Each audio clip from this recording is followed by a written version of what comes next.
영국에 제가 아주 젊을 때 유학 당시에 영국 의회를 참관했던 경험이 있습니다.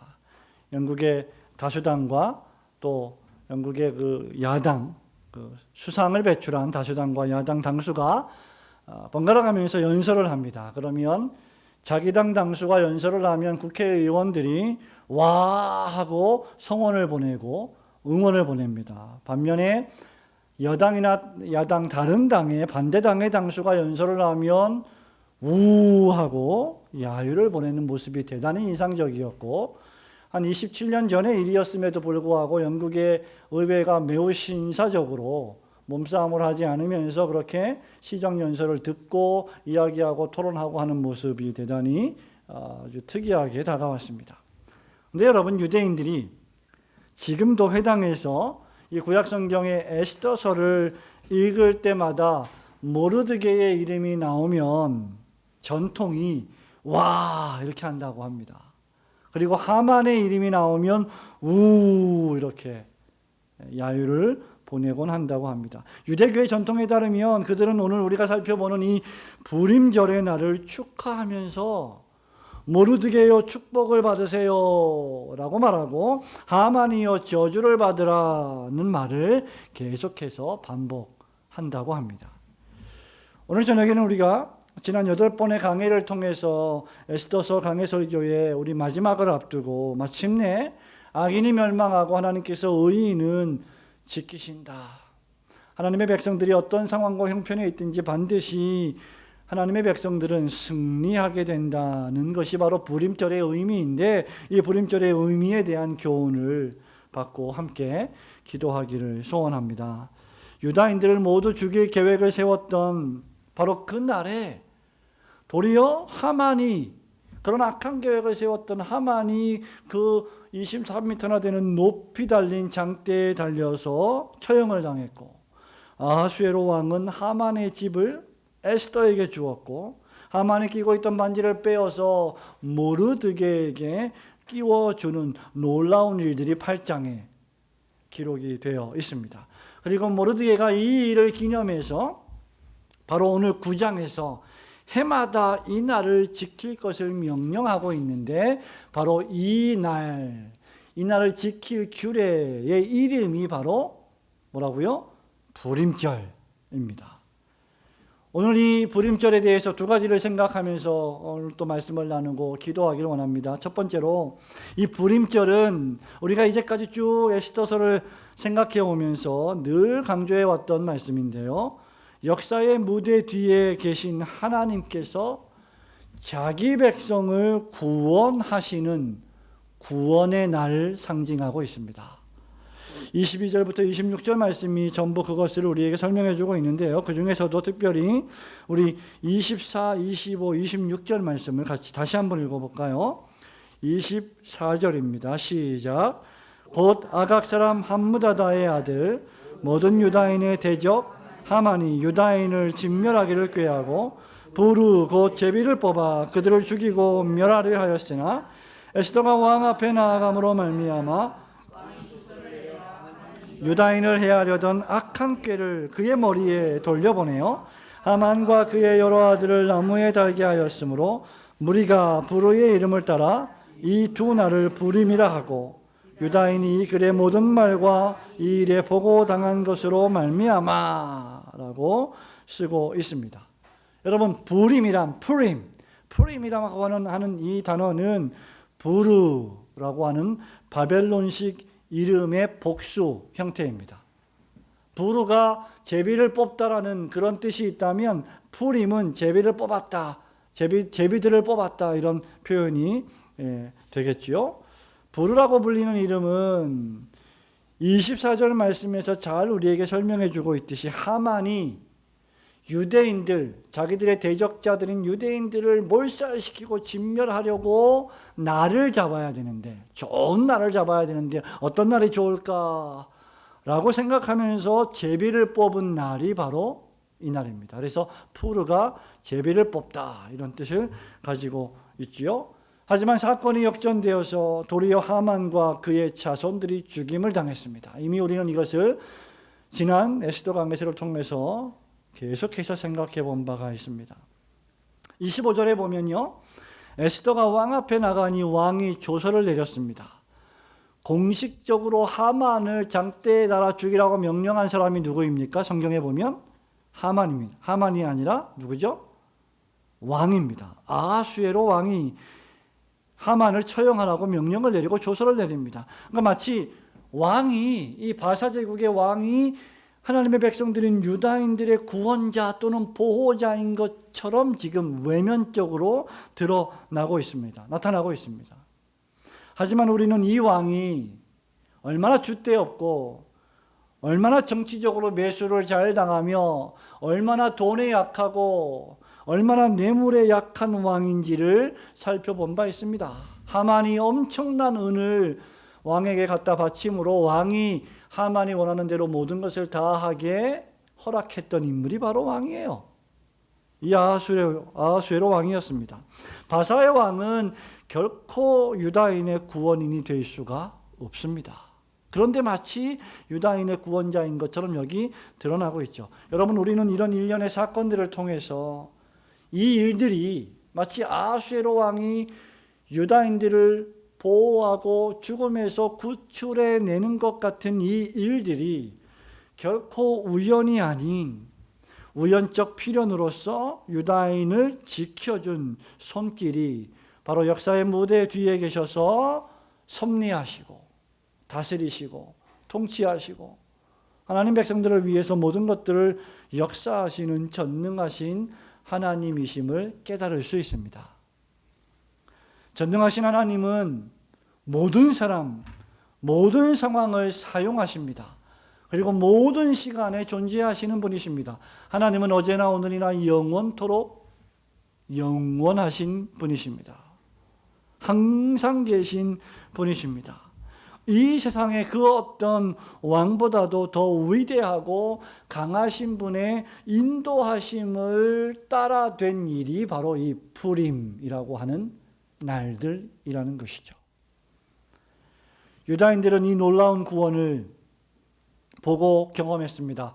하만이 이 불을 뽑아서 특정한 날에 유다인들을 모두 다 죽일 것을 공포하자 유대인들이 전부 어떻게 했습니까? 금식하고 회개하며 기도하기를 시작했습니다.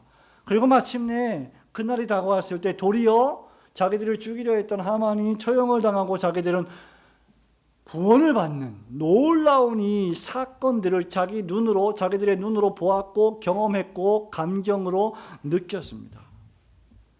여러분, 22절 말씀은 이 놀라운 구원의 경험을 이렇게 요약하고 있습니다. 이날에 유다인들이 대적에게서 벗어나서 평안함을 얻어 슬픔이 변하여 기쁨이 되고 애통이 변하여 길한 날이 되었으니 이 두 날을 지켜 잔치를 베풀고 즐기며 서로 예물을 주며 가난한 자를 구제하라 하매라고 했습니다.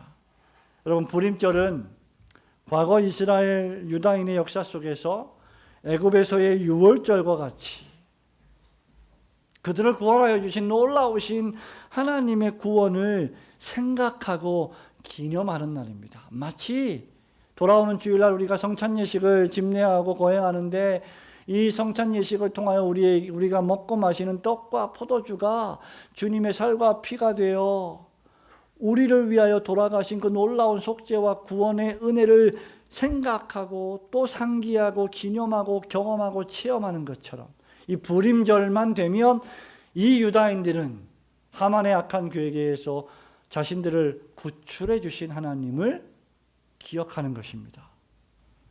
여러분, 하나님께서는 자기 백성을 반드시 지키시는 분이십니다.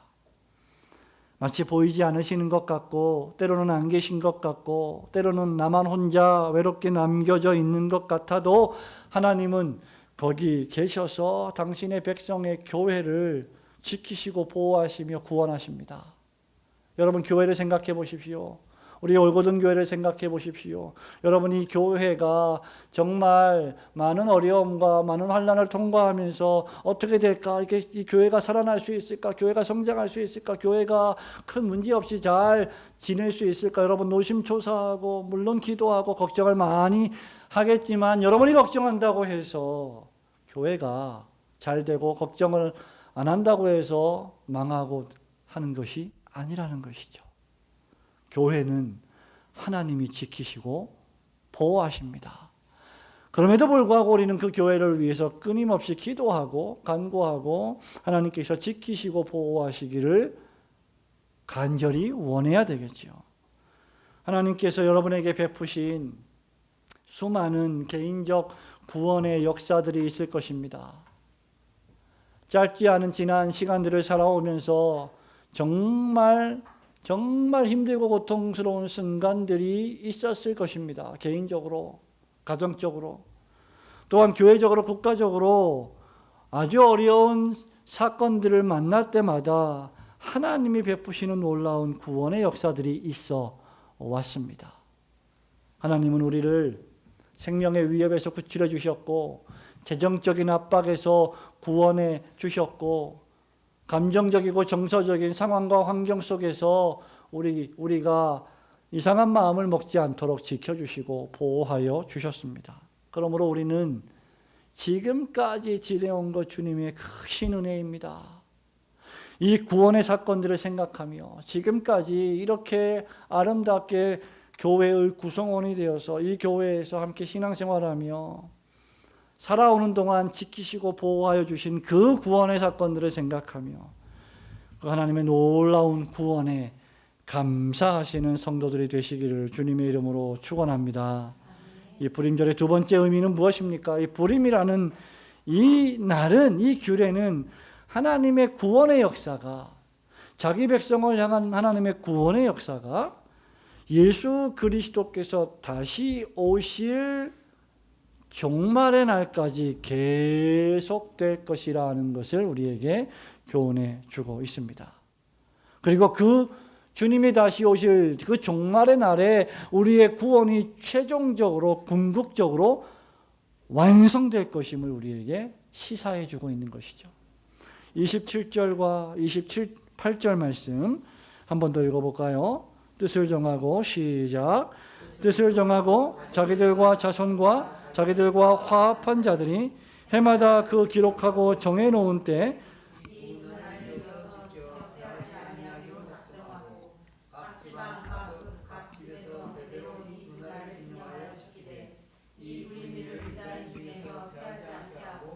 그들의 후손들이 계속해서 기념하게 하였더라. 아멘. 유다인들이 부르의 이름을 따라서 이 두 날을 불임이라 하고 뜻을 정하여 결심했다는 것이죠. 작정했다는 것입니다. 그리고 이것을 규례로 만들어서, 규칙으로 만들어서 이날만 되면 무엇인가를 하겠다라고 결정을 한 것이라 그 말이죠. 이 두 날을 이어서 연달아서 지켜 패하지 않기로 작정하고 모든 지방, 모든 집에서 대대로 이 두 날을 기념하여 지키기로 했습니다. 그리고 유다인 중에서 이 날이 패하지 않게 하고 더 나아가서 이것들을 모르는 후손들이 태어난다 해도 그 후손들까지도 계속해서 이 불임절을 지키고 기념하게 했습니다. 하나님께서는 구약시대에 보십시오. 여러분, 교회가, 하나님의 백성들이 위기에 처할 때마다 이 불임의 역사를 이어가셨습니다. 아담이 뱀의 유혹을 받아서 하나님의 계명을 어기고 하나님의 명령에 불순종하여 범죄하고 타락했습니다. 그 결과 어떻게 되었습니까? 영적으로 정령 죽으리라 그 선고대로 죽어버렸습니다. 그리고 육체적으로 죽어가고 있고 마침내 죽게 되었습니다. 동산에 거니시는 하나님의 음성을 듣고 아담과 하와는 어찌했습니까? 두려워 무서워 피했습니다. 도망쳤습니다. 그렇게 죽게 되었을 때 하나님은 그에게 찾아오셨고 두려워 떨고 있는 그에게 가죽옷을 입혀 주셨습니다. 이런 경우에 가죽옷은 바로 불임과 같은 것입니다. 구원과 같은 것이죠. 11형제에게 팔려서 죽을 목숨이 된 요셉을 구덩이에서 건져내어 애굽의 총리로 만들어 주신 분이 하나님이십니다. 다니엘의 세 친구들과 다니엘이 왕이 세운 금신상에 절하지 않음으로 말미암아 용광로에 던져지고 사자굴에 던져졌을 때에도 하나님은 그들의 목숨을 보호하셨습니다. 그리고 도리어 그들을 죽이려고 했던 자들이 죽임을 당하는 일들이 역사 속에 계속 발생해 왔습니다. 하나님은 아합과 이세벨의 폭정 앞에 고통을 당하면서 말씀을 전하다가 핍박을 당했던, 그래서 하나님께 원망했던 선지자 엘리야에게 이렇게 말씀하시죠. 내가 너와 같은 선지자, 나의 명령을 따르는 선지자 7,000명을 남겨놓았다. 그렇게 위로해 주셨습니다. 신약의 사도 바울은 여러분 잘 아시는 대로 고린도전서, 고린도후서에 보면 수많은 죽음의 위협, 생명의 위협, 감정적인, 정서적인 위협으로부터 하나님의 극적인 구원을 수없이 경험하며 기쁨에 충만했던 사람이 바울이었습니다. 비록 살지는 못했지만 하나님의 사람 스데반은 또 어떠합니까? 여러분, 스데반은 비극적인 죽음을 맞이했을까요? 물론 그 모습이 비극적이었겠지만 순교를 당하여 죽음에 이를 때 스데반은 하나님 보좌에서 일어서서 자기를 맞이하여 주시는 그 영광스러운 예수 그리스도를 보고 기뻐하고 즐거워하고 만족해했습니다. 그 얼굴이 해같이 빛났습니다. 여러분, 이것이 부림입니다. 이것이 구원입니다. 성도 여러분, 이 모든 사실들이 우리에게 무엇을 의미하고 있습니까? 첫째로 우리 신자의 삶 속에서는요, 고난과 핍박이 여러 모양, 여러 형태로 계속될 것이라는 사실입니다. 핍박이 없으면 좋겠지요. 고난이 없었으면 좋겠지요. 질병이 없었으면 좋겠지요. 나한테 어려운 시간들이 오지 않았으면 좋겠죠. 그러나 신자의 삶이란 결국 죄와의 싸움이고, 타락한 이 세상에서 하나님의 말씀대로 살아가야만 하는 싸움이기 때문에 그렇게 살아가다 보면 세상이 우리를 저항하게 됩니다. 그래서 우리도 세상을 저항하게 되기 때문에 고난과 핍박은 신자에게 필수적인 것입니다. 당연한 것이죠. 그럼에도 불구하고 둘째로 우리의 완전한 부림은, 우리의 완전한 구원은 결국 그렇게 고난을 이겨가고 고통을 인내해가면서 믿음으로 하루하루 살아갈 때에 예수님이 다시 오시는 재림의 날, 종말의 날에 비로소 완성될 것이라는 사실입니다. 그래서 그때까지 우리는 이 부림절을 계속해서 기념하는 것입니다. 그때까지 우리는 매주일 모여서 그리스도께서 십자가에 죽으시고 다시 무덤에서 사흘 만에 부활하신 그 놀라운 생명의 주를 기념하며 예배를 드리는 것입니다. 자주자주 우리는 성찬식을 통하여서 우리를 영원한 죄와 영원한 형벌과 사망과 죽음에서 구원하여 주신 그리스도의 속죄 사역을 기억하고 기념하는 것입니다. 그때 우리에게 어떤 일이 벌어지느냐? 그때 우리는 무엇을 기념하고 기억하는 것이냐? 이 부림절은 우리에게 무엇을 생각나게 하는 것이냐? 오늘날 우리 시대에 말하면 주일은 우리에게 무엇을 상기시켜주는 날이냐? 다만 주일날 교회 와서 1시간, 2시간 예배를 드리고 그냥 아무 의미 없이 왔다 갔다 하는 그날이 아니라 그 주일은 22절 말씀처럼 유다인이 대적에게서 벗어나서 평안함을 얻어 그 다음 슬픔이 변하여 기쁨이 되고 애통이 변하여 길한 날이 될 것을 기념하는 날이라는 것입니다. 여러분, 우리가 정말 신앙생활 잘하고 싶어요. 목사도 신앙생활 잘하고 싶고 여러분도 그렇지 않습니까? 더 수준 있고 더 능력 있는 신자가 되고 싶어요. 더 충성하고 더 정말 열심히 하나님을 사랑하고 섬기는 신자가 되고 싶어요. 그런데 바울의 말처럼 마음은 원이로되 육신이 약해요. 그게 우리의 현실이에요.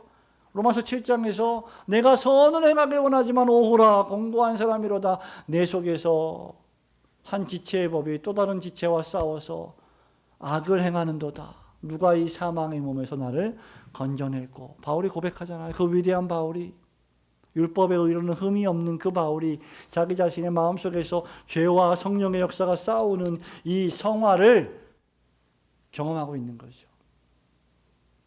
이 싸움은 계속되는 겁니다. 그런데 그게 언제 끝나냐? 바로 주님이 오시는 날까지 계속되다가 그때 끝난다는 것이죠.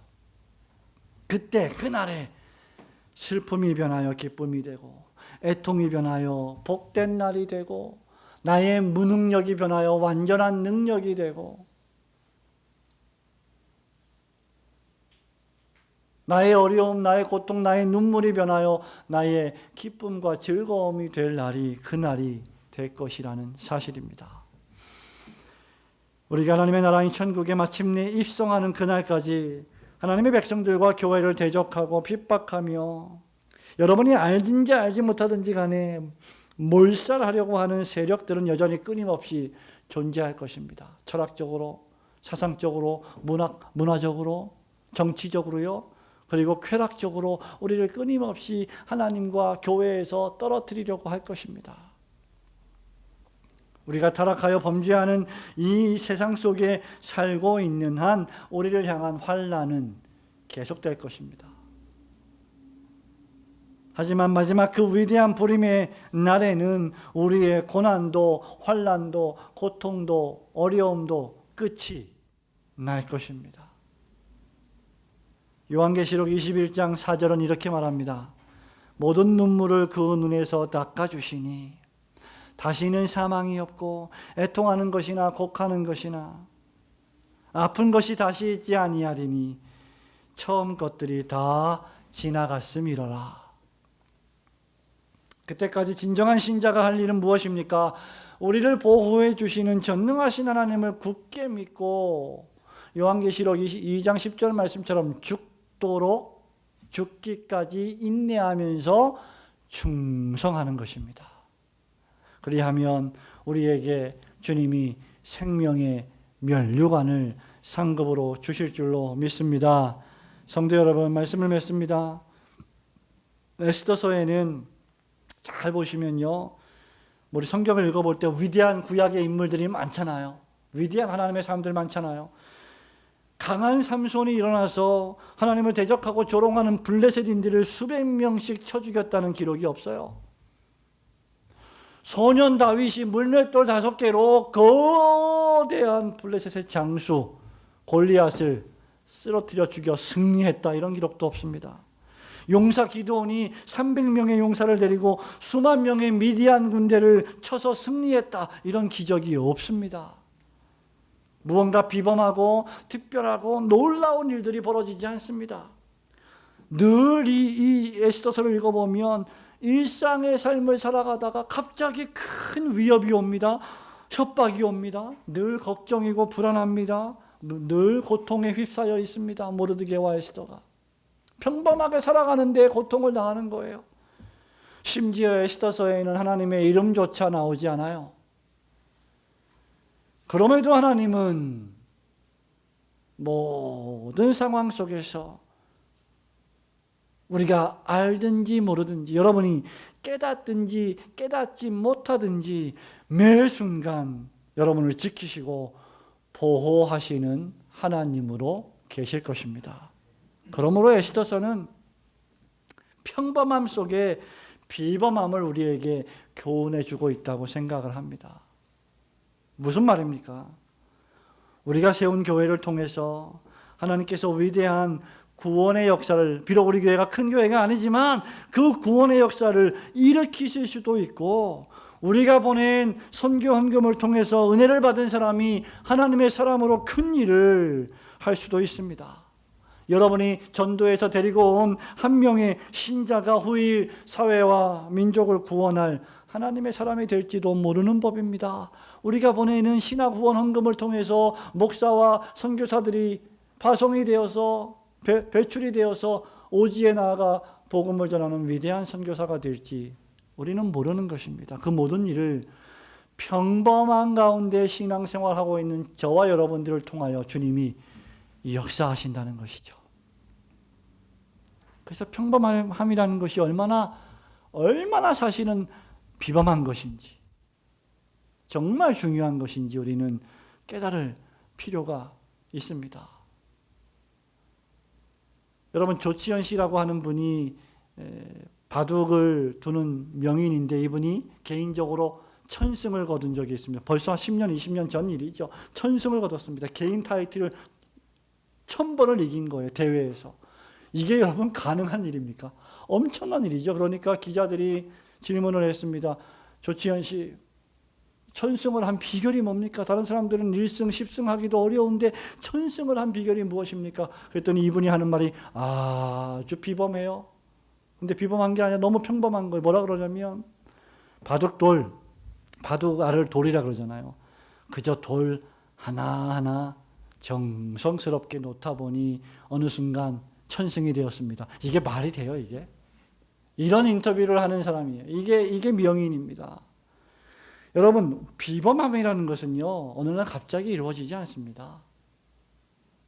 나의 하루하루, 주님의 나라와 주님의 몸된 교회와 이 교회에 있는 하나님의 백성들을 위해서 나의 한 시간 한 시간, 하루하루, 한 주일 한 주일, 한 달, 1년의 봉사와 섬김이 비범함을 만드는 것입니다.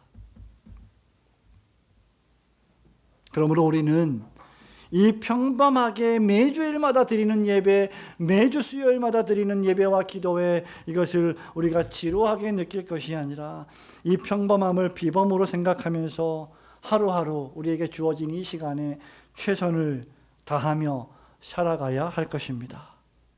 지금도 하나님의 불임의 역사는 전 지구적으로 여기저기서 계속해서 벌어지고 있습니다.